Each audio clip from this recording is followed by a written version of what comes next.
Hey everybody, welcome to DC Action Hour. I don't know. All right, yes, no, you do not, sir. That was great. Everybody, my name is Jeff from Super Geeked Up. Thank you for joining us. This is your weekly show where we discuss all the new episodes of the DC television shows on the CW network. And right now, that is Supergirl, Arrow, and Flash, which are still airing new episodes as we come to the wrap-ups of all those seasons in a couple of weeks. As always, joining me are my co-hosts, Marks and Danielle. Hi, guys. Ew. Hello. There they are. And we have a special guest this week from Points of Shit, I just fucked it up. Sorry. Yes, I'm Points of Interest Podcast Network, Francis Fernandez. Oh, hi. What's up, everybody? All right, there we go. Sorry, that was terrible. I was saying in my mind just before I did it, and then I just fucked it up. It's all right. Anyway, Francis has been on a Super Geeked Up a few different times. Have you seen her on that show? And he's always in the chat, actually, of this show usually. And he's always giving us information when we don't know what we're talking about. So he can do that now live in person. Oh, no. No, you really are like the Oracle, man. Like anything we can't remember, you're like, oh, it's this, blah, blah, blah. All right, then the show. I got it. Pressure's on. No pressure. No pressure. All right, folks. So we're gonna talk. Arrow, then Supergirl, then the Flash. Of course, the Flash this past week had the big Savitar reveal. I won't mention that till later in the show, just in case you have not seen it, so you can watch the rest of the show and not get spoiled for that. But first, we like to start with a thing we call the Super Tweet, which is a fun question we theme to one of the shows each week, and we get your responses. If you're watching the live chat, there's a live chat going on, folks, which I will check in 1 second. You can share your comments there, as Francis does every week, and we'll share them live on the show. You can also tweet us at Super Geeked Up. We actually already got a tweet response a couple minutes ago through our Super Tweet question, which is, who did you want Savitar to be? So, again, we'll tell you later who Savitar wound up being. But who did you kind of wish it would be? So, Francis, I'll actually start with you. Is there somebody you thought or wanted Savitar to be? Well, I'm sad that Eddie Thawne didn't end up being my choice. I mean, that's what I was thinking. It would have been a great way to reintroduce him back into the show. He did end up being in the Speed Force for a little bit. Descendant really is a speedster, so it kind of made sense. But yeah, I was really hoping it'd be him. It did. I think, Mark, you were kind of theorizing that, right? At 1.2. Yeah, I'm okay with who they picked, but yeah, my second choice, it would have been Eddie. I would have liked Eddie because it was he was a bad guy, right? Blue Cobalt. I don't know. I keep forgetting his name. Cobalt Blue. Cobalt Blue. That's his arch enemy, the reverse version. But so it would have made sense. It would have been a great way to introduce him. And like Francis said, the actor didn't make an appearance. So his probability of being him was much higher than from Arrow becoming Prometheus that I wanted to be Prometheus. Wait, who did you want to be Prometheus? Tommy. That's right. Oh, that's right. Yeah. Tommy. Vigilante, man. Vigilante. I'm telling you that right now. Before we continue with this, we already got some people in the chat. Kerry Johnson's there. He's always there every week. Thank you, Kerry. He says, I wish Savitar could have been HR. A lot of people were theorizing that. I actually was kind of, until like a week or two ago, I was actually convinced it very well could be HR. I thought there were definitely some hints of that happening. Yeah, I think a couple podcasts back, I think we were all convinced it was HR because we were all blaming him. There was a lot of strong hinting that way, a couple weeks ago. Also, Sci-Fi Pulse, our good buddy Ian Cullen, who's been on the show a couple times, is in the chat. He says, yo, you really need to work on those F-bombs, dude. Then he says, say it, Ian's British, by the way. Say it posh, say it proud. Fucking hell, what a bleeding load of wonk this is. Oh, fuka-doodle-doo. All right, that's what he said. That was very good. I liked it. For my British accent, folks. But he also says he wanted it to be Thawne. So there you go. You got another vote for Eddie Thawne. And Twitter, Arrow Sorocho at Hunter's Realm says, this is actually going to go along with what you said last week, Danielle. I had my guess being Ronnie, which might have explained why Caitlin was willing to follow, which was your whole theory last week, which made a lot of sense. Is that who you still wanted it to be, or did you want it to be somebody else, Danielle? No, I still wanted it to be Ronnie because I wanted the sentence, I knew it, to come out of my mouth, but... No, I didn't get to have my glory moment of being right. So, but I wanted it to be Ronnie because I made up in my head the whole story that it was a perfect scenario, and I was like, oh my god, I could write for the show. Like, it was super convincing. I mean, It I was. was in originally, and like, oh yeah, that makes a lot of sense. Okay, so folks, the new way to become a writer on these shows is just guess what they're going to do. That's all you have to do to get hired. so you remember when we started this, I was writing the dialogue for Supergirl now, remember? That's right, you were. Well, you know what? I should be a writer on Arrow 2 years ago then, because I fucking called that Sarah Lance was Black Canary way before they ever revealed it. Like, that was my crowning moment that I've ever called it that early. Way back in season 2. We're just pronouncing ourselves now. Yeah. We're part of the scene. Sci-Fi Pulse wants to know what I was doing. Was that an Irish/Welsh accent? I don't know what the fuck that was, man. I was trying to do some form of a British accent, and I don't know what came out. All right, let's see here. Carrie Johnson in the chat says it's still strange that Caitlin would so easily follow the person who winds up being Savitar. I'm not going to say it quite yet, just to not ruin for anybody. I'm waiting for that explanation, writers. Okay, we'll get into that later. Because okay, we'll get into it later. I think it's the other person that made any sense for why she might say that, but Ronnie made the most sense for sure. Yeah. Agreed. Let's see. Oh, my choice. Okay, for Savitar, I was thinking about this today. You know what? I actually would have liked Iris to have been Savitar. Now you might say, well, that doesn't make sense. She's going to kill herself. But it could have been an alternate Earth, obviously Iris or something, right? The reason is I feel Iris is the most underdeveloped character out of all the main cast. I've always felt this way. I think the same problem, like her and Laurel, which were designed to be like the love interest of the two main people on Arrow and Flash, I feel were never developed enough. And that's why I've always had a problem, I think, getting behind those characters. And why I'm not in love with the whole Barry Iris thing being together. So, but if she was Savitar, like that would have gave her, I think, made her character a lot cooler and gave her more to do. Which is what I think with Caitlin, who I've always liked Caitlin, but her being Killer Frost also gives that character a lot more depth. And I think it gives Danielle Panabaker a lot more to do well as an actress. So I think that could have been cool for Iris. Maybe she gets speed powers and be called Hot Pursuit. Oh, no, that's it. Oh, Patty, come back. No, please, Patty. Oh, she's not coming back. They're not going to do it. They don't do anything I want. All right, let's see. Okay, that's our super tweet. Thank you for participating, folks, in the live chat or on Twitter. Now we're going to do our first show, which is Arrow. And I think, Marks, you're going to take this one, right? Yeah. All right, so this is episode 20 of season 5. Underneath is the title. It's directed by Wendy Stanzler, who's an editor-director for like a lot of shows, especially for CW. And it was written by Wendy Miracle and Beth Schwartz, who've also written a number of episodes. So in this episode, Adrian Chase, aka Prometheus, triggers an EMP within the team bunker, deactivating all the equipment. It leaves Oliver and Felicity trapped inside this bunker.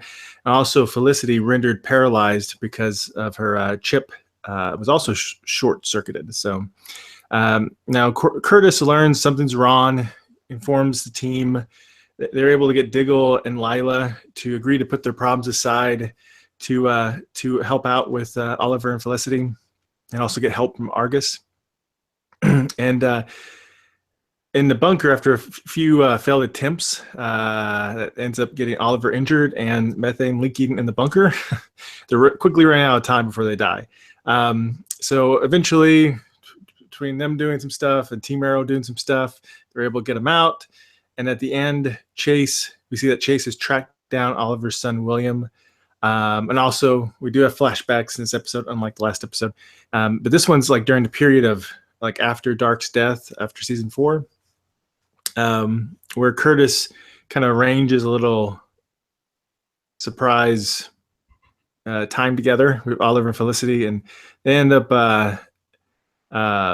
having sex, and Felicity decides, but even though Felicity decides she's not ready to get back together with Oliver, and there's that. So, and it was all about trust in this episode. So there was parallels between relationship between Oliver and Felicity about trust, and also with Diggle and Lila's trust issues too. So that's a pretty cool parallel. In the live chat, Lister's mate says, first off, he says, hello, woohoo. He's watching from a Walmart right now. All right. I'm going to assume he's on his phone, but maybe Walmart actually has us up on all their TVs. Oh, which that'd would be great thing. Hello, people of Walmart. Yes. Well, thank you for watching DC Action Hour. We're the favorite show of all Walmart shoppers. 103. Go check it out. I got the shirt at Walmart. Did you really? Hey now. Oh, you lied? Oh, I thought I got excited. Maybe you really did. All right. So, yeah, by the way, when you were describing that, and you said, and Oliver and Felicity had sex, gross went through my mind because that's also what was going through when I was watching the episode. I was thinking about doing a clever like bullseye or some kind of parody of bow and arrow. Then I just said sex. So That's right there. See, I'm thinking season 3 and gagging a little bit. Going, Yeah. no. I know Danielle and I are on the same page as this. Olicity is back. What's wrong with you? It was. Wait, are you an Olicity fan? I don't care. I mean, I don't. Yeah. Look, they. Don't you dare say yes. Don't you dare say yes. No. They set it up. I was originally, and then it just became overbearing. But I'm like, I did originally. I'm like, oh, she's the cute nerdy girl that's getting with the hero. Like that's kind of not usual. So I thought that was great. Then it got overbearing, and I'm like, doesn't need to happen anymore. You can stop now. In the chat, Carrie Johnson says, a quote, bunker sex is the best sex from Archie Bunker. Oh, man. Oh, that hurt. Yeah. Yeah, man, you know, when that was, when they were doing, like, when it was leading up to that sex scene, it was happening. Honestly, from my mind, I was just saying, like, no, stop it. Like, I never wanted to see this again. The shippers are happy, though. The shippers are so happy right now. The shippers are you. I'm look, again, I'm not a fan of the whole deal. It's just like, well, there you go. It was bound to happen. I knew it was going to happen. I knew it shippers is I didn't for think Francis. Francis is like the captain of that ship. No. I actually didn't think it was. I thought they knew, like, that was a mistake to do. In my opinion, it ruined Felicity's character. Yeah. I thought they had completely moved on. And then this happened. And unfortunately, from the way they did it, to me, it's hinting like they actually might get together next season. Oh, for sure. Again. No, I get it. And that is like, I want to vomit. Then, your Dinah Lance thing isn't going to happen. I wanted Dinah Lance or Black Siren. Like, I thought that was going to be the triangle. And now it's going to be Felicity, and I don't know who the fuck else. No, it's become a square now. Yeah. Oh, no. Nobody said that. Like in the chat, it was going to be like a quadrilateral. Yeah. It's going to be all over the place. Oh my God. I can't believe they're going back to this. I had such high hopes for next season. Like they were going in the right direction. Yeah. Well, it was the lowest. I want to say it was the lowest rated episode of the season. I want to say this one. Was it really? Because they're nearing the end, so I feel like everyone would like come back. Wow. I think they knew. I think they were. Yeah. They got a whiff of season 3, and they're like, no thanks. Yeah, I think so. Like, oh no. So in the chat, Sci-Fi Paul says, "No, I want Dinah and Ollie. Thank you. Yes, that's exactly what I want." Right. Dinah Drake. Yeah, and it's gonna create some team conflict to get there. Lister's mate said someone in Walmart looked when Mark said hello. So maybe we really are on it. Oh, awesome. Maybe somehow he's like jacked in and like hacked into their things and got us up on their feet. It's the power of the shirt. That's right. Yeah. So I one thing I have about this flashback that bugs me a little bit is that I feel like it cheapens Felicity's boyfriend relationship a little bit. Like, where'd that even happen? Like, I feel like it must have been like With the really cop. crammed in there. It was probably supposed to be before the cop, right? Well, yeah, it was before the cop, I imagine. But I mean, like, there wasn't very much time anyway after Dark's death for that to happen. But then now they've crammed, like, she goes, I'm not saying never, but not now. But then I'm going to go fall in love with this cop guy right now. It's kind of weird. Flashpoint. Oh, No, it's stop Flashpoint. it. Stop it. This is pre-Flashpoint. This is a pre-Flashpoint flashback. Well, Flashpoint still couldn't get rid of Felicity. No, we can't. Their love is too strong. I wish it did. That would have been like the greatest thing to do. It would have totally been worth it then for Barry to do that. They can blame it on Barry. They're like, Felicity was over until Flashpoint. Everybody blames Barry for everything. It is Barry's fault. I thought it was funny the Toy Boys reference. I think is what you said with the Beastmaster reference. Curtis said. Yeah, I missed part of that. Was he referencing Beastmaster the movie? I believe so. Yeah, because he named him after the two pet. Yeah, was it ferrets? The ferret. Mongoose. It's ferrets. Yeah, but he was kind of referencing the star of Beastmaster is kind of like his crush as a kid, right? Is that what he was doing? Yeah, I think so. And then Dinah said the same thing, basically, right? Yeah. Yeah, he's like in a loincloth, right? Back then. So that movie's ridiculous. I mean, I watched as a kid. It's ridiculous, but it's one of those fun, ridiculous fantasy 80s movies. And I thought the lack of hesitation of Felicity, like injecting him with the adrenaline, was pretty funny. They're like, it looks like a Death Star torture device, and they're like, oh, you got to inject him, and she just without hesitation, boom, gets him. They're like, wow, okay. Yeah. Okay, listeners may wants us to say, everyone say, people of Walmart need to watch Super Geeked Up. Okay, in DC Action right now, but yes. Carrie Johnson in the chat says, just to be clear, I am no Olicity fan. I like the chemistry of Amel and Rickards. When writers give them something great to do, this wasn't it.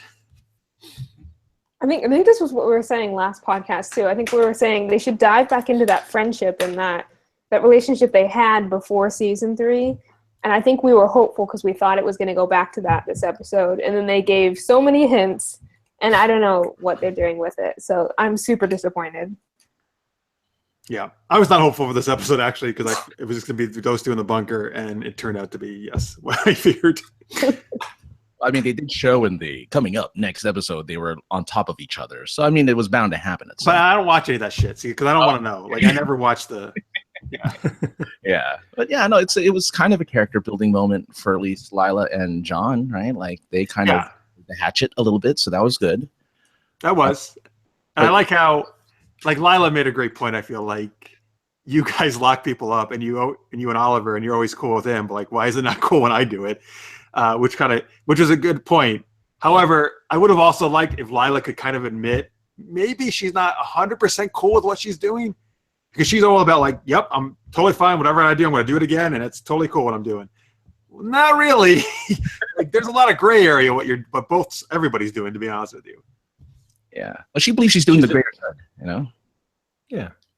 It's like Oliver, When he believes in it, he's all. But Oliver does question himself, right? And he does have those doubts, and he goes through these crises. Mm-hmm.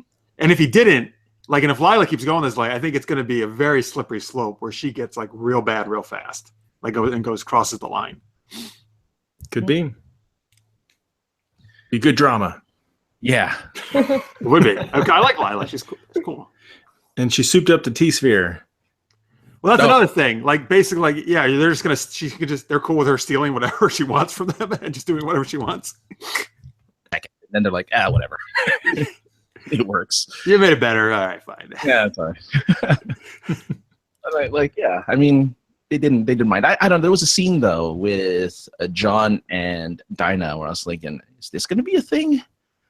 It almost felt that way. I don't know why. What? John and Dinah? No, get out of here. I'm just saying, I wouldn't be if you're not going to do the. What kind of ships are you captaining? Wow, Francis, you're the worst. I'm just saying. Like, no, I want John and Lila to be together. That is a really nice. I think that's a good relationship. I like that. I'm gonna see what's gonna happen. Here's my prediction for season 3. They're gonna have their squabbles. They're gonna split up. John's gonna need some love. Dinah's there kicking some ass, and all of a sudden. No, get out of here. That's horrible. It's written down. It is done. Honestly, I don't know who Dinah could be with if it's not Oliver. That's the thing. She's not going to be with Curtis, obviously. Well, okay. I don't know. I can't see her being a wild dog. That just doesn't mesh to me. No, I don't see that either. They're kind of Quentin Lance? Maybe she'll be with Quentin. I don't know. young enough to be his daughter. I don't know if that's true or not, but whatever. But yeah. Not that she has to be with anybody. It's totally fine. She's kick ass. Like she doesn't have to be with anybody. But I just whatever. I don't know. It's gonna be with Tommy. It's gonna come back. And then Oliver will finally want to be with her, right? Because he's like, oh, Tommy likes her now. Oh my gosh. Oh man. I don't have to type out. I agree with Mark's. Enter. I don't have to do that anymore. It's great.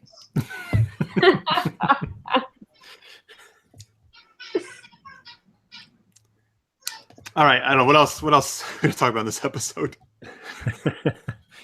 I mean, like, really, there wasn't a lot going on, to be honest with you, obviously. Right? Those two were in the bunker. No, it's like they're trying to rescue almost them. a one room. I mean, the big news is they're setting up all the city all over again. That's all it is. Stop saying that. All that So disappointed. So Prometheus can kill her. Be tragic. It would be terrible. I'm okay with that, actually. It's fine. I'm glad that I don't think that happened. I don't think it is either. that's nice. Oh, I'm sorry, Francis. Which is nice. Finally, What's nice? that they're bringing the sun in. Oh, the sun? Oh, I think that kind of sucks Oh, yeah. too, actually. Yeah. Well, Well, I mean, yeah. like, Because I don't care about the sun. yeah, but you know, he was a plot device once. He's doing it again. Oh yeah. Well, he was a plot device during the crossover last year, right? Yeah. For one of their episodes, and then I think we were saying like, I don't think we'll ever see him again, and then here we are being proved wrong again. So I think we should just not say anything about Elicity or the sun, and it just won't happen next episode. I'm going to make a wild prediction. Next season, crossover happens. Something weird time-wise happens. William ends up getting fast forward to an adult. Boom, there. He's an adult in the current timeline, you mean? Yeah, he'll become an adult somehow, just like with Angel's kid and every kid. Or maybe he becomes a teenager, right? He becomes like a teenager, yeah. Yeah, maybe. Oh my God, can I just tell you, I hated Angel's kid so much. I don't know if I ever hated the character that much. Wow. All right. Yeah. Oh, what a terrible character. All right, I won't go off on that. Yeah. So, anyway, okay, so he becomes the new Speedy, right? Is that your prediction then, Mark? He becomes the new Speedy? Because the new Arrow? Maybe, because isn't that character... Let Thea be Speedy. He's not around. Who knows? I don't know where she's at. That's a problem. Oliver's life would go a lot better if he just listened to Thea and he kept her around. Yes, that's why I'm quoting the Bring Back Speedy 2017. In the chat, by the way, William is Speedy. In the chat, Carrie Johnson says, Dinah don't need no ship. She's bad by her damn self. I totally agree, sir. The only reason I even brought that up about because Francis started talking about her and John being together. So she is really good. I kind of wonder if maybe it's good they don't give her more because maybe then they'll mess her up. I mean, that's true. She's totally holding her own with not a ton, which is a credit to that actress. The character. Yep. That's funny. Yeah. Give her own show. She should. Birds of Prey. Birds of Prey. Right. Put her on Birds of Prey. Put Thea over there too. Bring back Huntress. But the best show you've ever done in CW. And they need to have a speedster, so No. Oh well. Okay. Hot Pursuit. Patty Spivot. Yes. Yeah, there you go. I was gonna say. Then I'm on I was board. waiting for Patty Spivot. Yeah. That'd be the best show ever, man. You get like all the best female characters together. Yeah, there you go. Yes, exactly. You're right. Hire us as the writers. It'd be great. Oh man. I actually really do. I'm not even joking. I really do think that would be an awesome show. I think so too. Yeah, it'd be great. I'd watch it. It happens, CW. You know it. Mm-hmm. All right. Are we done with Arrow? Do we want to rate it? Boxing glove arrows? Yeah, so folks, we rate this out of 5, total of 5 boxing glove arrows. That's the max score. Marks, what do you give it? It was good, but it was good and not bad. There's bad parts or good parts. So I'm gonna just say I'm gonna give it a 3. All right, A 3. 3 boxing glove arrows. Francis. Yes. I give it a 3 too. There was some that whole Lila and John thing getting stuff done, and just seeing the team work together to get Oliver and Felicity out was pretty cool. So I give it a 3 for sure. Danielle. For season 3, it gets a 3. Nice. I will complete the quadrifecta. I don't know how you say it. I'm going to give it a 3 as well. It definitely was not my favorite episode, but wasn't terrible by any means. Okay. Although I dread the Elicity rehappening. Yes. There it is. Well, they might pull the classic move where it's like, it looks like they're going to get together again, but then something happens on Oliver's side, and he Such rejects her. Oh man, so cheap. I don't like that at all. just kill her off. You know, like, do you really need her? You have Mr. Fantastic right over there. Terrific. Curtis is really taking the place of Felicity, to be honest with you. Like, he does more of that stuff now than she does. Fantastic, terrific. Yeah, he can do everything. So Just send her to Legends. But you know what? You might as well at this point. Yeah, You don't really fuck her up. She can get that costume that she had on in Legends. Oh, yeah. There you go. She can kick some butt. Yeah. In the chat, Sci-Fi Pulse says, I think they no, sorry, I read the wrong. I own Birds of Prey on DVD. Granted, it wasn't the best, but I think it didn't really have a chance to reach its potential. I agree with that. I think it had a potential to be good. You know what was another good comic book TV series that never made it to television, but the pilot leaked out? It was Global Frequency. What is that? I've never even heard of that. It was a comic book. Maybe Ian can correct me on if it was DC or not, but I think it was Warren Ellis. I want to say he wrote it, and it's Warren Ellis is really good. Yeah, it's about where like there's this sort of like secret network, and this woman, like Asian person, she can like call upon these different people with just unique skills and just like almost like regular people, but they've got special skills in something or connections, and call on them on the global frequency for help on different missions and stuff. And it was pretty neat. It didn't happen though. So Ian in the chat says Garth Ennis is who he thinks did it. Oh yes, sorry, that was close. They're both so it is the pilot, but it never aired. Is that the deal? Yeah, they made the pilot completely, and it got leaked out and such, but never didn't get a green light. So you liked the pilot though? You saw it? Mm-hmm. Yeah, it was good. Oh, so that was pretty cool. Right. Is this a few years ago?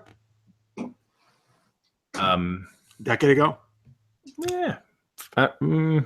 At that point, I guess. It's about a decade. Yeah, about 10 years or so. Yeah. About 40 years ago. I watched that thing. No, hang on. Ian says Warren Ellis. Yeah, you were right, Marks. He says he was incorrect. Boom. Yeah. And then he says John Rogers, who did Leverage, produced the pilot. Oh, John Rogers. I didn't know he did that. Cool. Sci-Fi Pulse also says in the chat, I think they should have a Grodd, King Kong, and Felicity crossover. Maybe the two great apes can pull her apart and prevent the Felicity apocalypse. That's terrible. That's so mean. Wow. Hey, it makes for a great show. Yeah, people would be tuning into that. All right, there's the Flash. No, that was Arrow. Sorry, Flash is coming up later. I don't know what I'm talking about. Flash was so fast, you missed it. Boom. Yeah, exactly. And I'm so just distraught by this Felicity thing. I don't know what I'm talking about. All right, let's move on to Supergirl, and Danielle's going to lead us on this one. Supergirl. This is a good episode. This is 219, titled Alex. It's directed by Rob Green. I think it's Greenleah. Written by Eric Carrasco and Greg Baldwin.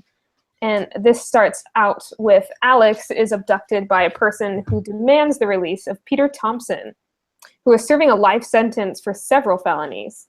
The kidnapper is identified as Rick Malvern, Thompson's son, and also a childhood friend of the Danvers sisters. Having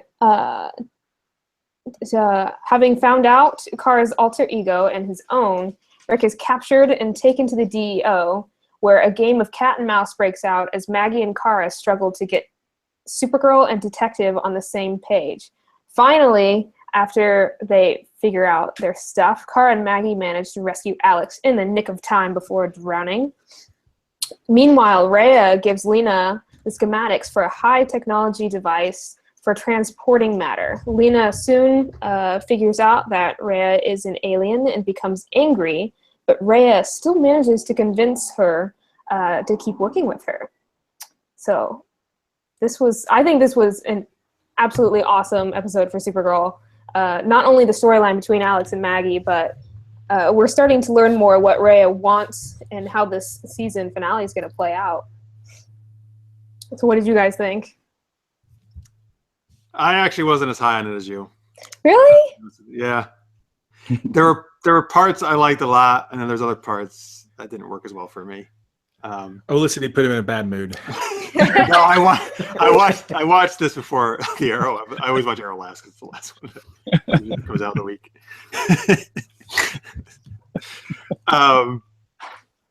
You know what? Well, first off, I agree. No, the Alex Maggie relationship. I think I said this to you guys. Like, I honestly think that is like the best thing about this show. Like, it's so well done. I've said this on the show before, but man, and they did a great job. This, like, oh my god, that's everything Felicity is not. Like, that's, yeah. Like, I love their relationship. Polar opposites. Kyler Lee, Floriana Lima, they do a great job. Both those actresses. I really like. The more I see Floriana Lima act, like, and to get these emotional moments, like, the more I'm really impressed by her as an actress. Like, she's really talented, and she does a great job.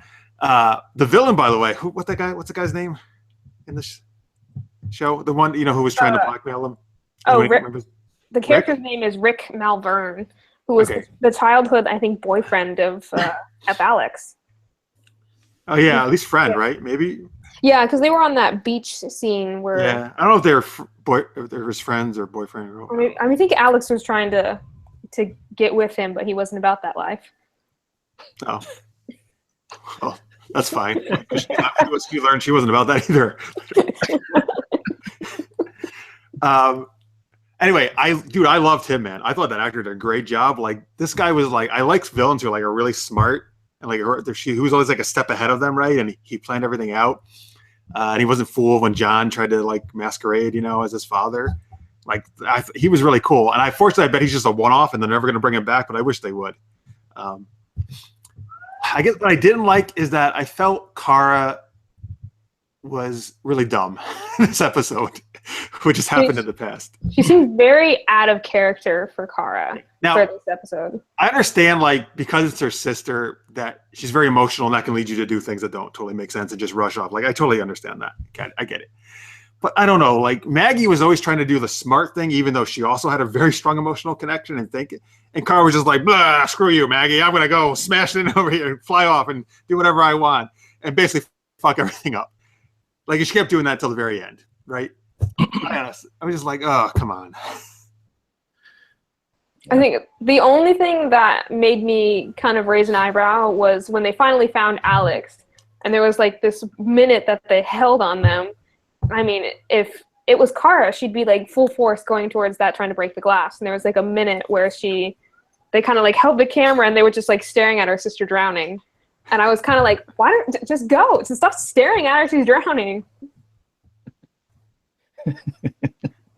What did well, let me share some chats and let's see what Marks and Francis have to say.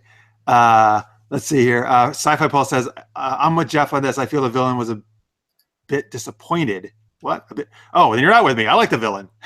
All right. Disappointing. Yeah, okay. And then Lister's mate says Terry Hatcher was kick ass in Supergirl this week. She's always done a good job, I feel. Mm-hmm. Yeah, she's got this villainous walk about her, the way that she's just like, it's almost like a panther walking. It's kind of nice. Panther, that's good. I did like the Lena storyline with her. That was cool as well. What did you guys Marks, Francis? Go ahead, man. Well, one thing is I looked up this character, Melbourne or whatever, and just in case you guys don't know, he was an actual character in the original continuity. He was or wasn't? Yep, he was. In the comic books? In the comic books, yeah, Supergirl. And except he found out her identity but kept a secret all of his life, and he had a thing for Kara, and then when he got cancer, he confessed to her that he knew her secret or something, died. Oh. So he was very different. So he was much nicer, less psychopath. But he's much cooler, I bet, this way. More interesting. Yeah. So it was nice that they pulled that from their, history of the comic books. But I think the thing about this villain, I think if he was going to be, so how do I word this? I had a hard time buying that this guy both was like used to know Kara and had this secret and was from her hometown and somehow was able to like out hack Wynn and out the Martian Manhunter. I mean, this is like Cadmus level stuff he's doing, right? So he's a super genius. That's my main. Evil super genius. He's like Lex Luthor. It's like his dad was not toy man or whatever. He was like a just normal thief. So that's my biggest part. Is like I like the idea of someone knowing her secret identity from past.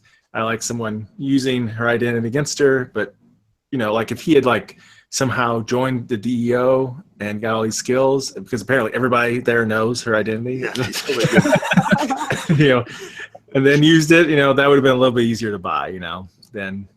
And I don't know how they always go like, somehow he's blocking my telepathy, and they never explain like how they're doing it. Because they don't know, probably. So actually, hopefully they do know. Well, they didn't explain it. They didn't say anything, so that's not important. Whatever. So that would be my biggest problem with it. Like the mesh of the two, I had a hard time buying. So, but overall, I liked a little bit of the different take of Maggie and Kara and trying to, rescue someone they loved and such. I thought that was okay. I mean, it made Supergirl a little extra impulsive to try to show that disbalance, but yeah. Look, I don't know. They keep writing her every episode to be more and more reckless, and as if she never learns a lesson from the last time she was reckless.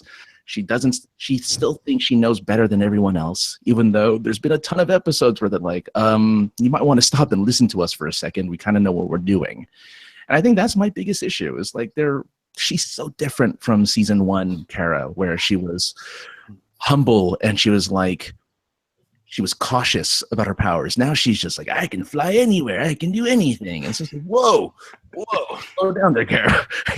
And she says it just like that too. It's Mon-El's fault. I mean, she's like, I can fly, you can't. So I'm cool. So Francis, in the chat, Carrie's agreeing with you. Kara's actions this ep were in keeping with her ego this season, which has been freaking unchecked. Yeah, and it's just, I don't know if they're going to explain it. So maybe she has like a little red kryptonite tucked behind her ear or something, or whatever. Like, imagine that. Like it's been stuck there the whole season.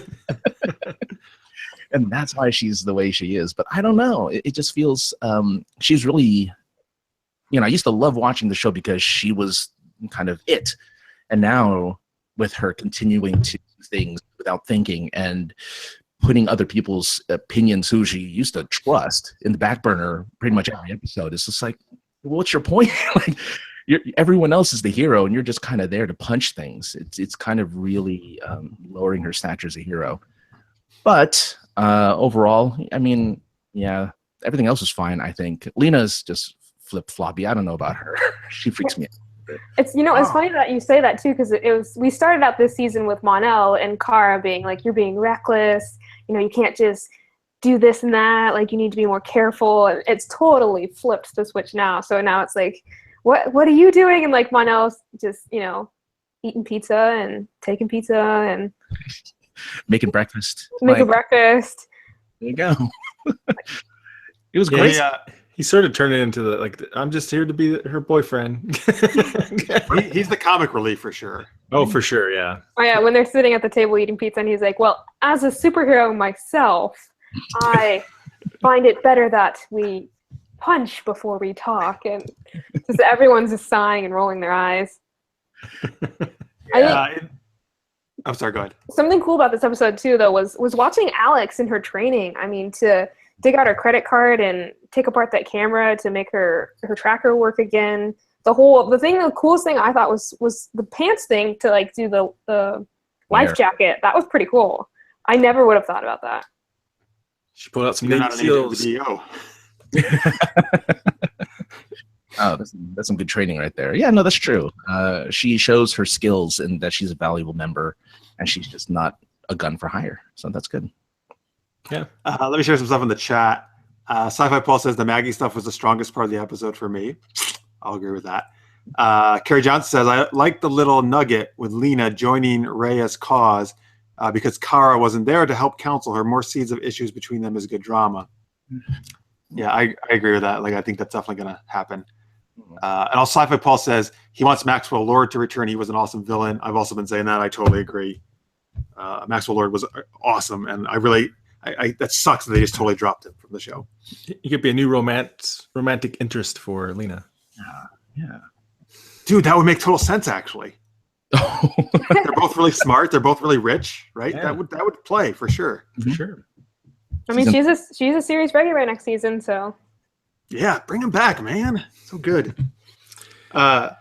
Maybe Maxwell Lord can like invent a parallel universe traveling device, go over to Arrow and seduce Felicity and break up the Felicity. No. There's enough people in that quadrangle. Yeah, like a pentagon angle. Yeah.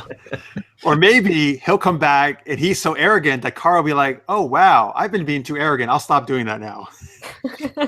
Right.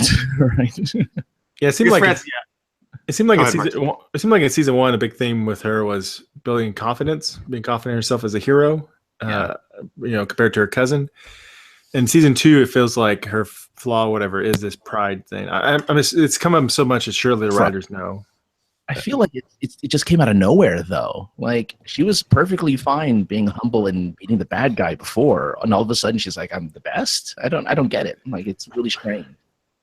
You know, once James is all like, I gotta go out with you, she's like, oh, I got all cocky and just it's like James' fault. Yeah, I think we've all been saying that like this season, right? Like last season, she was the reason I kept watching because I felt the show was very uneven last season. Yeah, but I watched because I loved her as Kara, as Supergirl. And this season, like I watched for other people, basically, other characters. Exactly. And I thought last week with the thing, was it last week or two episodes ago with the thing with the writing, her and Snapper, right? Yeah. And reporting stuff. Like I thought that was kind of where they were finally getting around to her learning some humility and where she was kind of learning like the Snapper, oh, you're right. I need to do this as a reporter. And I thought that was them trying to make this turn and show her be not arrogant, but no, you're right. Like that's not apparently what they're going to do. Oh, well. It gives more room for the other characters to grow. Yeah. So, and again, I will give her a big break in this one because it's her sister's life in danger. Why she acted that way. Like I will give her a break. How many times is her sister's life in danger? Like all But then what I didn't understand is at the end, Maggie was the one willing to do whatever it took to save Alex, which was great. But Kara apparently was going to let her die, and I also felt that was out of character. Like, really, you're just going to let your sister die? Dude, just free the fucking asshole from the prison. Like, do it. Yeah. He's not that bad of a guy. Yeah, I was a little surprised by that too. And where does a guy like that get two warehouses, like two separate warehouses with like two basements? That's amazing. That guy has resources. It's amazing. Right? That's what I'm saying. Should have been a former DO or Cadmus agent person. In the live chat, Kerry Johnson agrees with Sci-Fi Paul's that we need Maxwell Lord in the show. Yep, 100% on board with you guys. Lister's mate says, apparently he's still in Walmart. He said, someone just asked me who you were. I guess they were watching him watch us. And Lister's mate responded, they aren't heroes, they're legends. Yes. Thank you. That's the greatest thing you ever could have said. That's right, Walmart shoppers. We're not heroes. We're legends. Like, actually, Anthony, can you get on the PA system and say that at Walmart you're at? Now showing in aisle 3. Yeah. The legends. All right. Is that it? Does that wrap us up for Supergirl besides rating or anything else we want to mention? Oh, I thought... I think there was a reference I thought was funny to Superman when she says, I can't fly fast enough to turn back time. Who says that? Kara says that? Yeah, she said that in the episode. Yeah, maybe I know. You're right. That's totally a reference to the very first Superman, right? I think so, yeah. First Superman movie? Right. Yeah. That's pretty funny, actually. All right, so we're gonna do some ratings. We do out of 5 capes. Francis, what do you give it? I mean, other than Kara, everything else was fine. I give it about, I say about a 3.5 capes. Do we do halves here? I forget. 3 halves, yeah. 3.5 capes for sure. Danielle. I give it 4. I think Maggie was strong, and so was Alex this episode. They were. I agree. Dude, you love Alex so much. I do. She's so badass. She is. Alex is really cool. And I love Maggie. I love both. Alex, Both those characters are great. Speedy, White Canary. Birds of Prey. Oh, yeah. Or Maggie, if they ever break up, which I hope they don't, but then Maggie can go over the Birds of Prey, I suppose. Well, no, but I would see when we're doing our like projections for the end of the season, I think Danielle and I were both afraid that they're gonna, or at least I was, that they're gonna do something to break them up, which I really hope they don't, because it's and the relationship is so good right now, which makes me scared that something bad's gonna happen. Yeah, but then if you break them up, that makes you want to come back to season 3 to see it. No, I would come back just because the relationship is good. I don't need them to be broken up. Welcome to CW. Yeah. I know, that's true. like after this episode, their relationship is so strong. I actually almost expected someone to start proposing, like one of them the other, to be honest with you. Previously on Riverdale. That's hey now. Don't tease me like that. Get out of here. This last episode, man. You guys won't like this. So I read Friday's USA Today, and they do every year. Apparently, they do this poll about their readers. Which shows do you want to come back? They're like on the brink of possibly being canceled. Timeless, actually, interestingly enough, got the most votes. Mark, I think you've seen some. Timeless. Oh, Timeless is good. Yeah, I watched a little bit. I didn't like it, but the one then they did what show that has been renewed? Did you wish got canceled? And Riverdale got the most votes. Oh no! It's the redheads. Weirdly enough, I can appreciate that. I get it.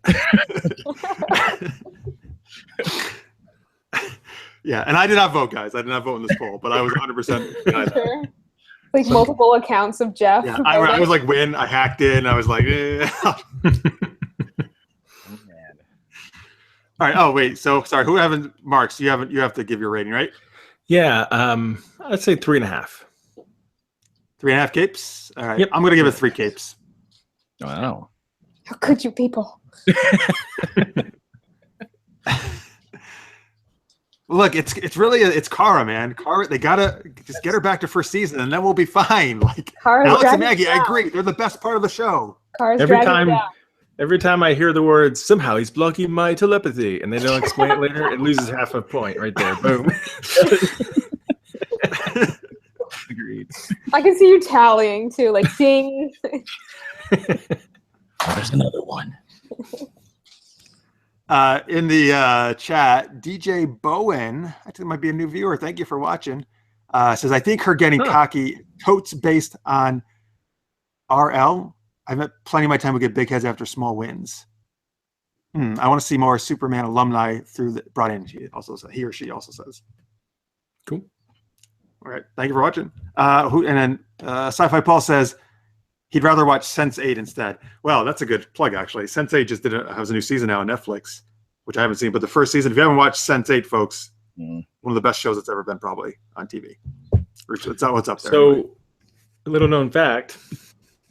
There's they did a cast change for one of the actors. Or In Sense8? yeah, in Sense8. You mean they have a new actor playing the same role?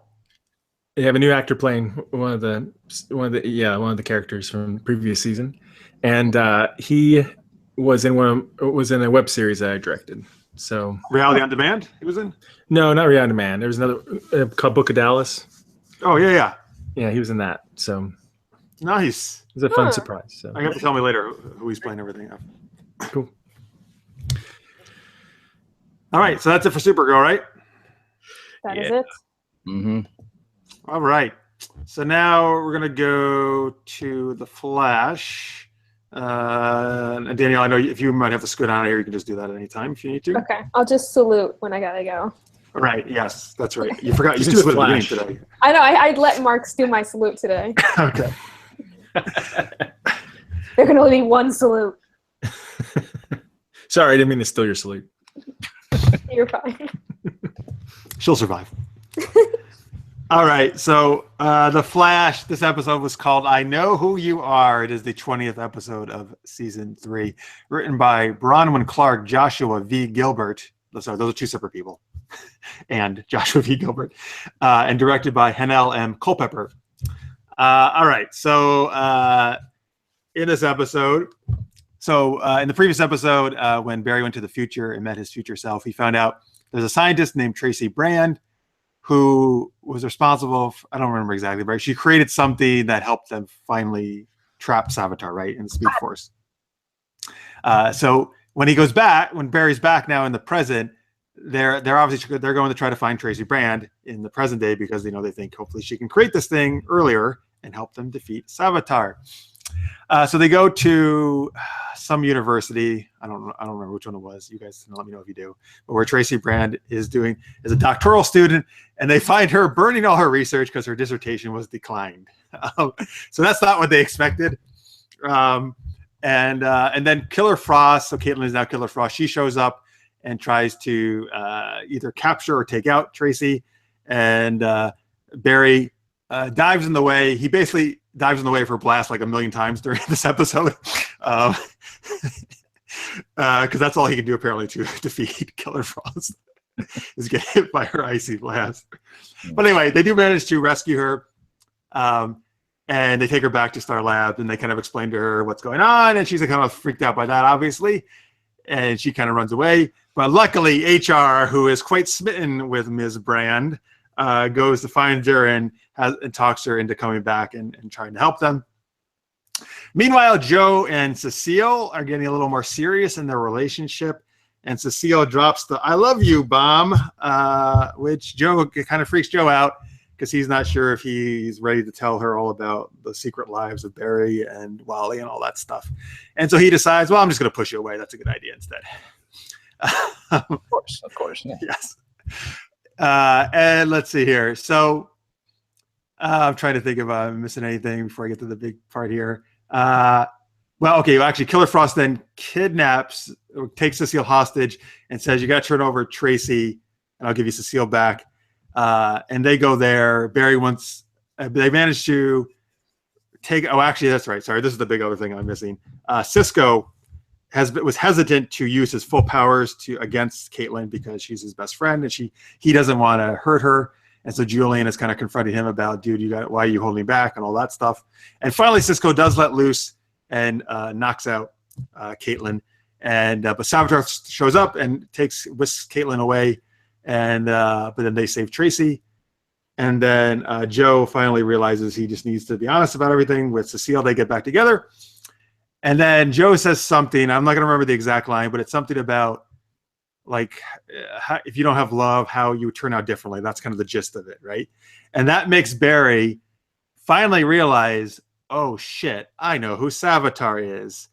And then at the end of the episode, we get the reveal that Savitar is no other than a future version of Barry himself with the whole big scarred, like ugly looking face. And there you go. And that's pretty much it. I am the future Flash. Right. And he quote, which is the line, at least Marks I know said multiple times about indicating that why he thinks it was going to be Barry, a future version of Barry.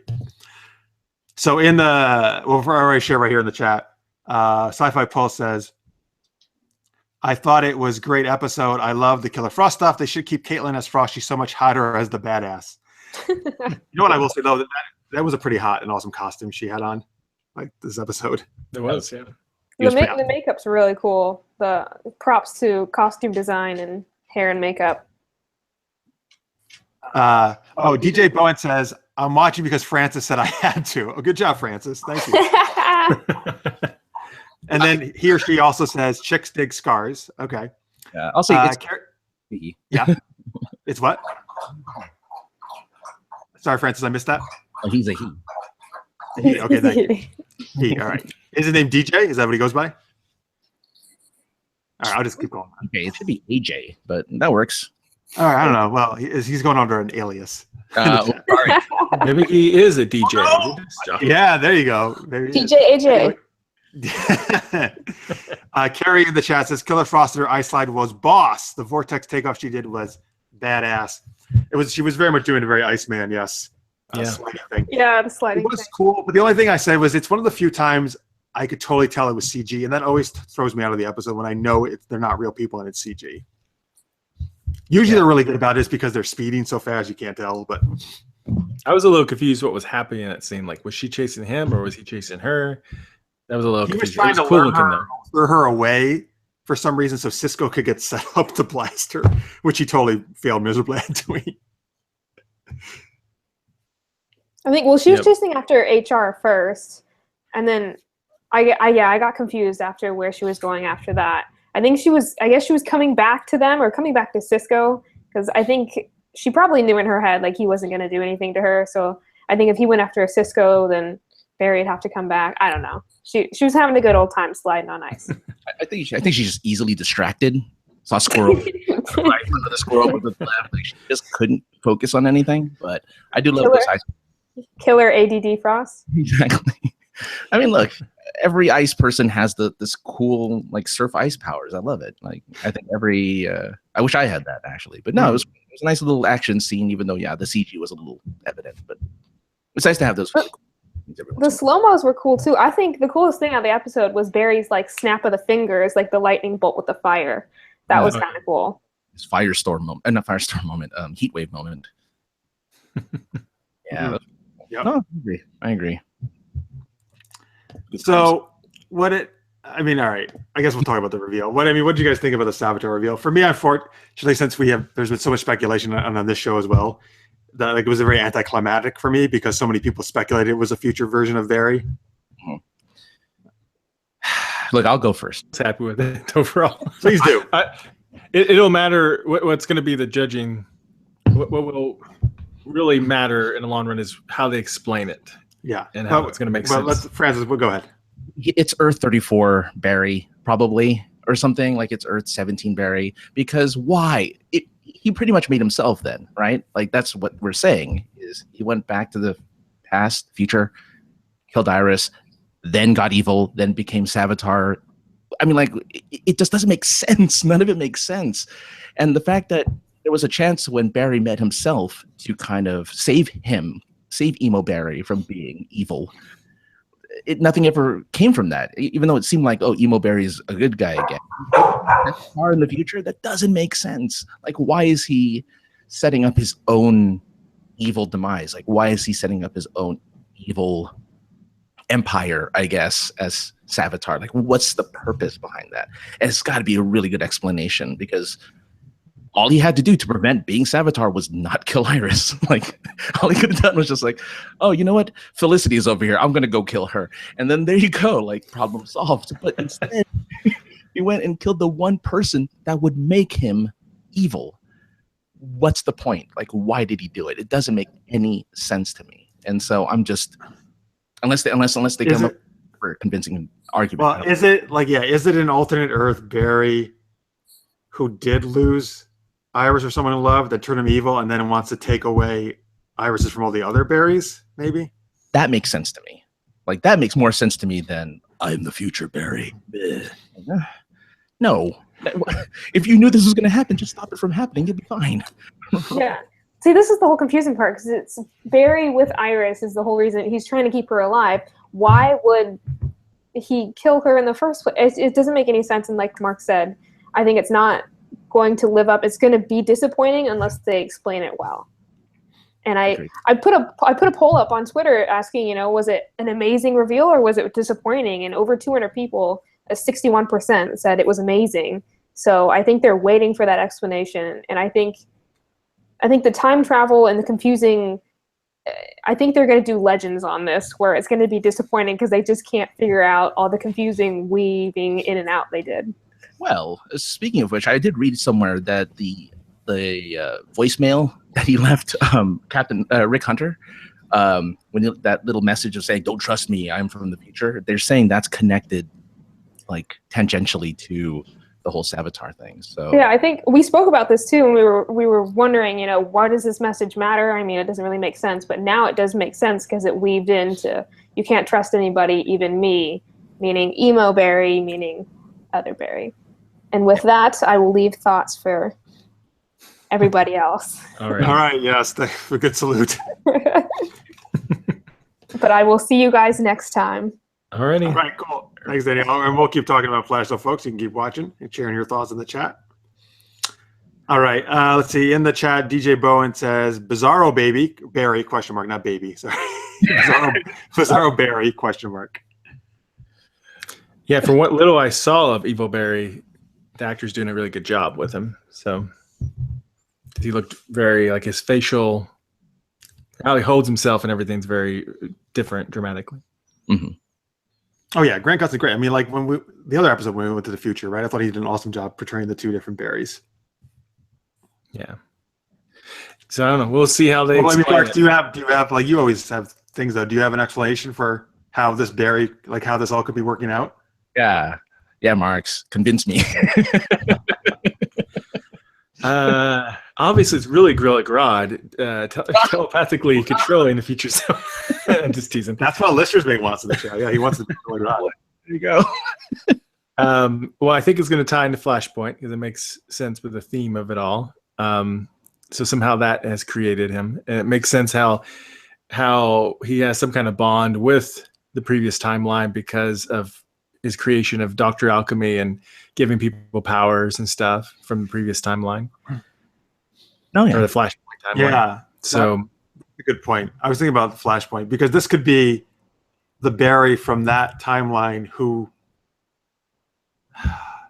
got to be with Iris or something, maybe like if Barry, like who he would have been happy if Flashpoint didn't happen or something, right? Yeah, maybe. Yeah, so maybe he's really fucked, pissed off now. Yeah, something must have happened and it changed him, and he managed to survive. I mean, why wouldn't he be able to? If a future self of him could jump into the Speed Force, he could survive. So another possibility too could be that for him to be born, Barry has to create time remnants to defeat himself, and one of those become Savitar. That's really confusing now. It's super duper paradox. Yeah, I definitely like the idea though of like the different Flashpoint, like him being. It would make a lot of good. Yeah, it would make a lot of sense of it would connect things well. So yeah, I mean, where else can they go with that? Really, like how else can they explain it off? Really, outside of Flashpoint. I mean, they could go alternate universe Barry, but that doesn't. I don't know. Still, to me, that still doesn't make sense. Like, why would he? And it ties back Flashpoint, which they started the whole season off with, right? And they kind of, so it makes it obviously bookends it. Yeah, I think that would make sense. The only clue of an alternate universe could be, in theory, Abracadabra, since he's from another alternate universe. Right. So he knew his identity. That's the only person. I think that could be just a red herring thrown in there or something. Who knows? Yeah. Yeah, I don't know. I'm just hoping. I saw a handful of people online saying that they thought Abracadabra was going to be Savitar. I'm like, oh, really? Yeah. Well, hey, So does this Barry? I wonder if this Barry even has the Speed Force because he is using the suit to run. So I'm curious if he even has like the Speed Force naturally. Oh wow, look, that's what Kerry Johnson is saying in the chat. It's got to be a Barry with no speed, right? Because otherwise, why the suit and why the scars on his face? Wait, what did Tracy say? Tracy Brand, the scientist in this episode, did she establish that the suit was what gave him a speed, or just that there was something about the science? I forget what she. I think it allows him to travel that fast. Yeah. So that's yeah. A lot of technobabble. But we don't know maybe that's how he got the burns. Maybe he just traveled so fast doing something and pushed himself, and that's how he got the scars. Maybe. And then he got the suit after that. Maybe. Yeah. Yeah. So, all right. Well, let's talk about some other things outside of that. So, in the episode, yeah, I like Tracy Brand quite a bit. I mean, she was kind of quirky, right, and fun. I like that. I really like that HR liked her and that possible relationship. Like that was really fun. I just love everything HR does, to be honest with you, pretty much. What do you guys think? I agree 100%. She's interesting, and that relationship was really cute. Yeah, nice and quirky. Definitely some added, comedy relief. So that's good. I think, hopefully she'll stay around for at least a little while. Okay, so actually, Sci-Fi Pulse tells us, he knows what happened. I know what happens. Bad Barry watched a really bad episode of Legends and just broke bad after a chemical accident in a meth lab. Well. Yes, well, of course, that's exactly what it was. A couple of things that didn't make sense to me this episode. Well, I kind of mentioned it when I was doing my summary. The fact that Barry just has to keep, I think it was 3 times at least, keeps leaping in front of her blast to save people instead of just like speeding over there and knocking her out. Doesn't really make sense. Also, I'm not sure. Here's the thing: I didn't totally buy the Cisco thing, like that he was holding back. And not that he doesn't love Caitlin as a friend, not that for sure. But I never remember anything that has ever been established that he's been worried about his powers being out of control. Like I don't remember ever that being brought up until this episode. That's why I didn't buy it. Has he ever used his powers against anyone other than bad guys? Like, in which case he probably doesn't care if he kills them. Well, I don't think he's trying to kill bad guys still, right? Well, but it's the last thing on his mind. Like if it happens, it happens. But Mark, you said he used him against Gypsy, right? Yeah, he's used against. He really likes Gypsy, obviously. Yeah, that's true. Yeah, I thought that came out of nowhere. I was confused, especially since Killer Frost apparently can regenerate really well and came back to life. I would think she can. She's a little sturdy. Oh yeah, she was dead and came back to life. Yeah, it was almost as if they never went through with it, which is good. I don't want there to be one, but it almost was like, hey, well, that would be really the only other reason why he wouldn't do something like that, because he loves her. But I don't. Obviously, they didn't move forward with that, so it is weird. It is a strange little scenario there. I can't imagine what it could possibly be, really. Yeah, I mean, I don't know. Like I said, I think if they were going to do that, they just need to set it up more earlier about him being like a little hesitant to use his powers and that kind of stuff. Even excuse for her to be able to keep going around and doing what she was doing. Otherwise, they'd stop her in like the first 10 minutes of the show. Yeah. No, that's what we do.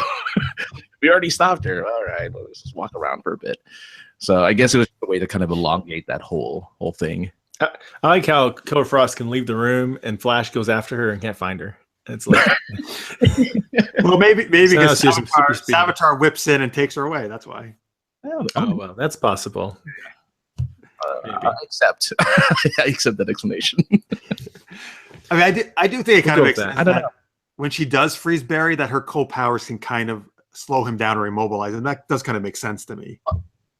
She stabs him in the calf again. That does absolutely nothing for that last part of the episode. That didn't make sense, right? Because you were saying like, "Oh, I'm going to hit the part where you got injured before," but then there's no reference to it. He's on his feet, normal. The next scene, exactly. I actually thought maybe I like this video skipped somehow and I missed the scene.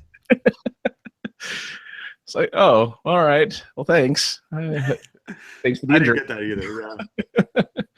Yeah, this one was a little messy overall, but otherwise, I think it was really it's just a filler episode for the big reveal. I think nothing really happened other than the Cecile thing and the love stuff. Like it was an episode of love. I think they said the word love about 20 times in the last 10 minutes of the show. But yeah, I think that's more or less it. Was just, hey, let's set up for the big reveal, which is okay, I guess. Yeah. I mean, for me, unfortunately, like last week, I loved all 3 episodes of the shows. They were like great. And I think this week was just a letdown from last week for all the shows for me. Yeah.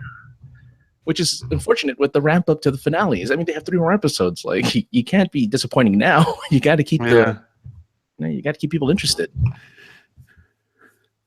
All right. Anything else on the Flash you guys want to bring up? I don't think so. I'm really curious to see what the explanation is. So hopefully it's better than Zoom's. In the chat, DJ Bowen says, I used to be an adventurer until I took a knife to the calf. Oh my God, who's playing music?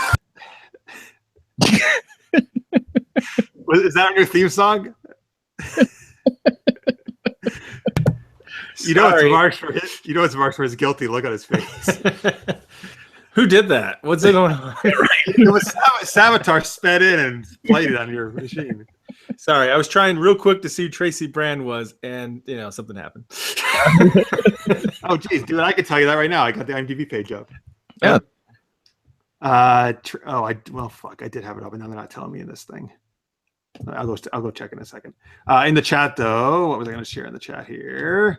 Sci-Fi Pulse says next week the Flash crossover with Love Boat. Pretty much. Yeah. And Dudek, is that her name? Ann Dudek, yeah, very good. She plays Tracy Brand. What's she been? She was in. Okay. Oh, that's right. Nor from. All right. Cool. What are your Magicians? From Mad Men. Magicians? No, Mad Men. Yeah, she's in the Magicians. Oh, She's in both. Yeah. No, that's cool. 5 episodes of the Magicians. Professor Pearl Sunderland. If that helps you out at all.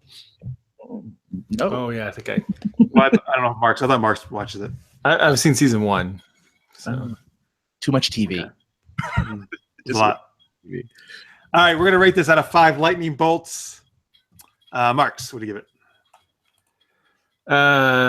let me think a little more. Why don't you guys go ahead? All right, Francis, what do you give it? Oh man, I wanted to give this. I was excited for the reveal. I was excited for all this stuff, but 2.5 for me. It was. Oh, 2.5. All right. Yeah, it was okay. Yeah, I mean, I know there's definitely some issues with it. Overall, I did like it better. I think I definitely liked it better than Arrow this week. So I'm gonna give it, I think, 3.5 lightning bolts. Yeah. Yeah. And Marks. I think that's fair. 3.5. Oh yeah, I was really right. on this episode for some reason, but I think it was just that reveal. I like the reveal overall, personally. It makes sense. I think Ronnie would have been a stretch. Like they gave a clue last episode. They've been like, it's Ronnie, but there was nothing else before then that. Yeah. As soon as Caitlin was like saying exactly his words verbatim, that's when I pretty much knew it's gonna be Barry. Yeah. Like it's gonna be a future Barry. Yeah. Oh well. You know what? I think maybe they should start doing on these shows is not making it a mystery. Like just have a villain. Like but Supergirl's been doing this basically, right? Like we know who they are. They're just the main villain. That's fine. It doesn't need to be a big secret. Because I feel like everybody just speculates the whole season. So like there's no mystery anymore. Like somebody's has already guessed it, Yeah, they did that with Arrow too. Like Deathstroke was the bad guy. You knew this Ra's al Ghul. You knew Ra's al Ghul that season certainly was. For some reason, Flash. Malcolm Merlin, right? We knew he. Oh, for sure. Yeah, but I guess Flash loves their mysteries. They love to psych you out with all of their time jumping and their dimension hopping. Yeah, Arrow did it this season too. Obviously, they just revealed it earlier with Prometheus. Yeah. I don't know. We'll see. Luckily, next season of Flash is not supposed to be a speedster, big bad. Yeah, I can't wait. It's gonna be interesting how they handle that. It'll be nice. It'll be nice. It'll be the Joker probably or something. Who knows?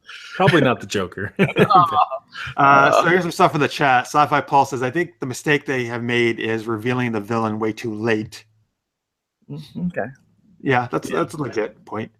Kerry Johnson says, so do we know why Caitlin went all in with future Barry? No questions asked. Yeah, so that's why some people thought it was Ronnie, right? Because the previous episode, when she sees who it is, she says she's like right away, I'm going to do whatever you want. Yeah. So what do you guys think? Why would she? I guess just a future version of Barry, just right away have no questions asked about joining up with him.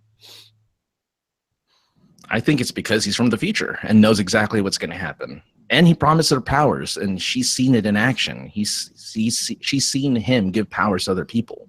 So I'm assuming, or maybe since Killer Frost is kind of like obviously right the evil side of her, maybe she likes that there's an evil side of Barry. Like, I think so. I think that makes her very curious and makes her believe his claim that he can make sure Caitlin's part of her never returns. Yeah. And then she's like, now let's make an evil Cisco and an evil HR, and then we all be happy again. yay! Team Evil Flash. Woo! All over again. Well, it's all right. Not too bad. Okay, I'm just looking at the chat. So, all right, there we go. I guess that kind of wraps us up, right, for the night. Any last thoughts? Nope. This is the finales. Nope, I don't think so. I'm excited about the finales. Well, like Francis said, right? We have 3 more episodes, right, to go. Yep. Yeah, 3 per. I think. Yeah, 3 per. Yep. I'm super excited about Arrows. Hopefully excited about Flash. Excited, but I'm not. They haven't really built up super well to it, so I'm sure it's gonna be good. But it's hard for me to envision what it's gonna be. For Supergirl, you mean? Yeah. Well, it's got to be something with Rhea, right? Obviously. Yeah, but yeah. But they didn't build up her purpose and her evil deeds really, or her master plan really. They just kind of threw her in at the last minute and said, "Hey, be evil." So yeah, she's gonna get a gateway or something. And I'm not sure why she needs Lena to do that, but you know. Well, I mean, Lena obviously. I mean, L Corp is supposed to be probably one of the most powerful companies around. Yeah, she's got a big old ship. I think she's got technology. Yeah, but she doesn't have any connections on Earth, right? So maybe she wants somebody on Earth who can get her into certain things or places or whatever. It could be. Yeah. We'll see. I guess we'll find Lena out. has a lot of pull, obviously, that she can get different places and stuff. I agree. Yeah. I really like that Maxwell Lord Lena thing, though, man. Like that. Yeah, right. That'd be a nice power couple. It would be. I just really want Maxwell Lord to come back. Oh man, but if Lena's gonna go bad, which I think she is, and Maxwell Lord is also kind of obviously, could go that way too. I mean, he's already they go bad together. Yeah. Well, do we know what the actor's doing right now who played Maxwell Lord? Like, what's he doing right now? I don't know. You want to look him up? Yeah, I'll look him up real quick. But what's his name again? You had it last time. You got it for us. I did, but it's a weird name. I don't remember it.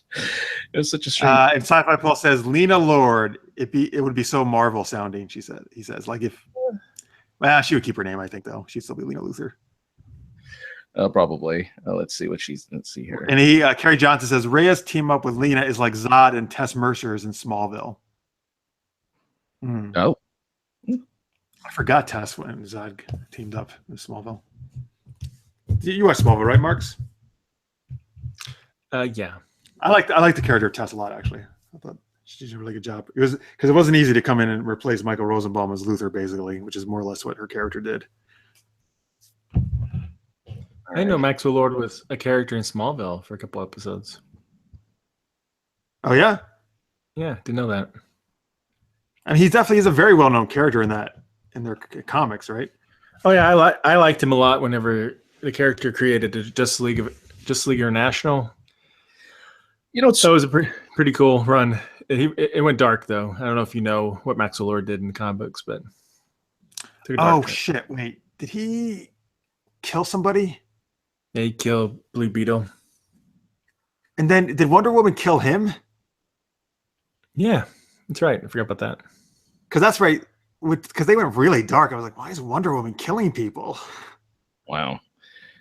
So Peter Fasinelli, he's just making movies. Like he's not doing anything TV wise. He's just done 4 movies that. Well, movies are good. Nothing wrong with that.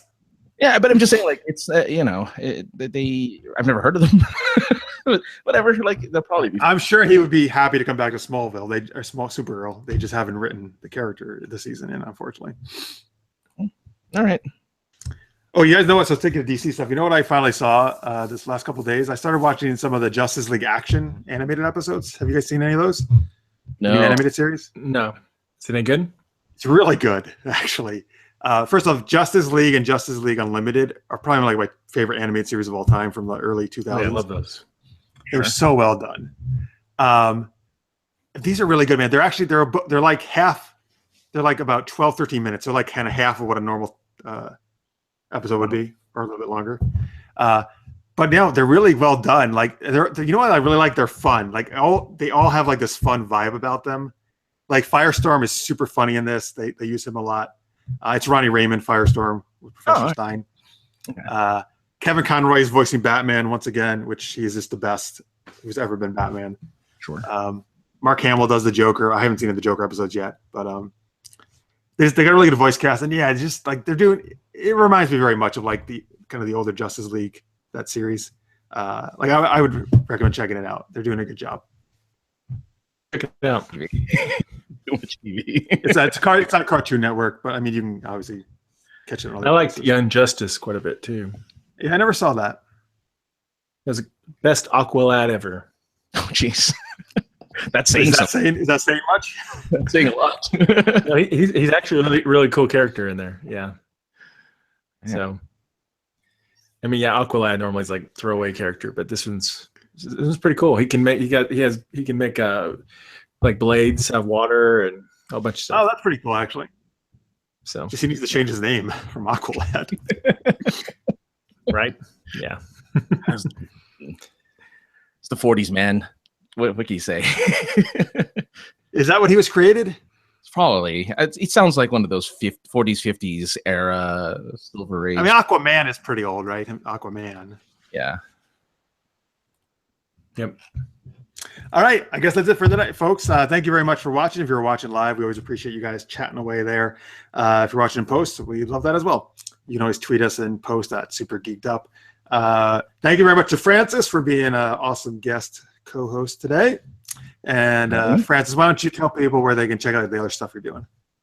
All right. Well, I'm part of the Points of Interest Podcast Network at poypodcast.com, but you can find all the things that I do at sinceresarcasm.net. That's the place to go for anything that I do, if you're interested at all, for some weird out of this world reason. Oh, you should be, because she's an awesome guy. In the chat, by the way, DJ Bowen says Justice League Action's got to be better than Brave and the Bold. I actually never saw that one, so I don't know. But I guess he doesn't like it. He does say Batman the Animated Series is better than all others. That was a great show too. Justice League is actually my favorite, but Batman it was a great series. There's same continuity, so yeah. Oh yeah, there you go.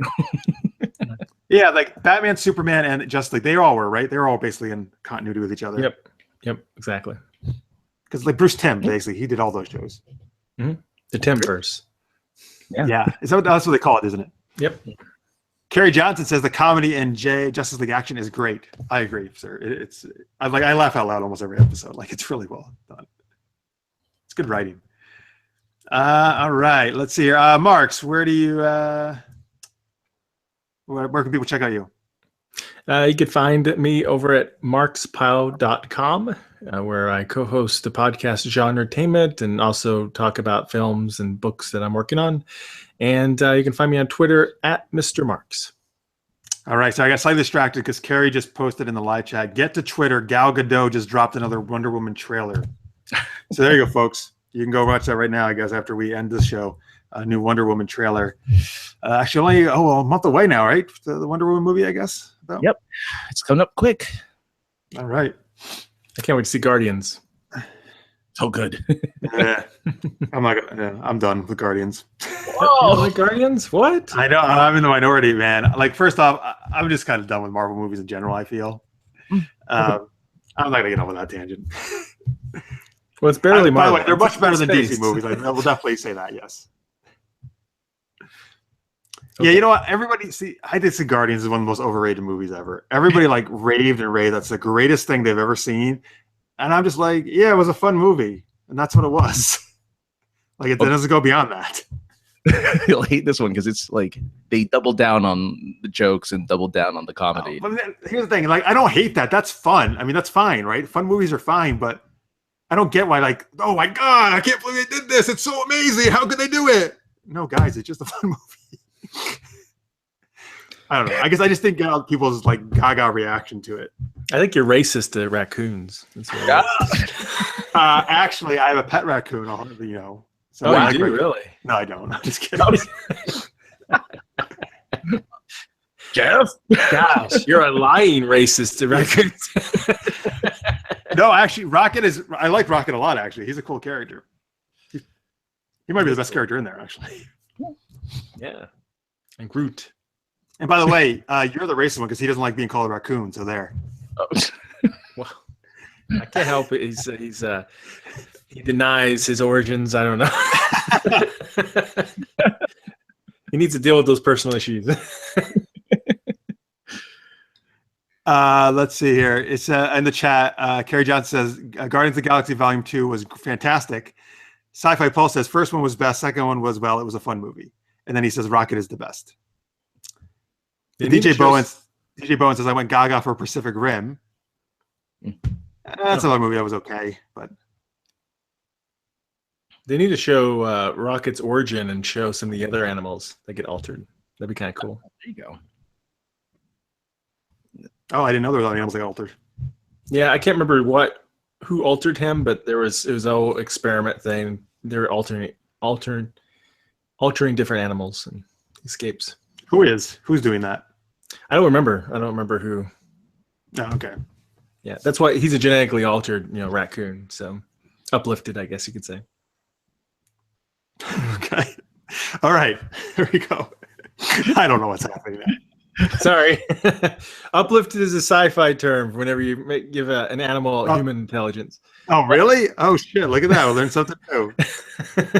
So, would you give an animal human characteristics? Isn't that what furries are? So, isn't that like personification? That's an inanimate object, actually. No, so that's not animals. Yeah. Yeah, I mean, like the sci-fi element of doing it. Yeah, because in right. theory, someday scientifically you might be able to, mix in a little human genetics in there. Oh, you can. Oh boy, we know what Mark's is doing in his apartment. Oh no. All that barking you heard, folks, was actually Mark experimenting. Perfecting his method. All right. Jeez. All right. Well, there's a little Marvel for you, folks, for those of you like Marvels at the end. We'll be back, of course, next week to talk more DC Action Hour. So new episodes of Arrow, Flash, and Supergirl. Besides what the shows Mark's talked about, you can also see Mark's and me on Monday Night Mayhem, which is a show we do here on the Super Geeked Up channel, where we play a couple different role-playing games, Dungeons and Dragons, and a game called The Strange, which we're actually playing tomorrow night at 8 p.m. Eastern. You can catch it right here. And Mark's is our game master for that. So there's always, of course, strange happenings going on. Right?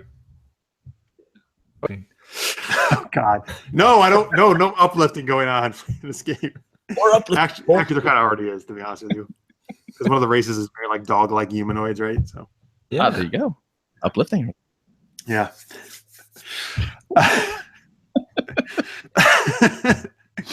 And of course, you can catch all our other stuff. Super Geeked Up, my super knocked up show at supergeekedup.com. It's all right there. All right. Thank you again to Francis. Thanks to Danielle and Marks. Thank you guys for watching. I really appreciate it. Hope you enjoyed it. And we will see you next week. Thank you for watching, everybody. See you soon. Bye.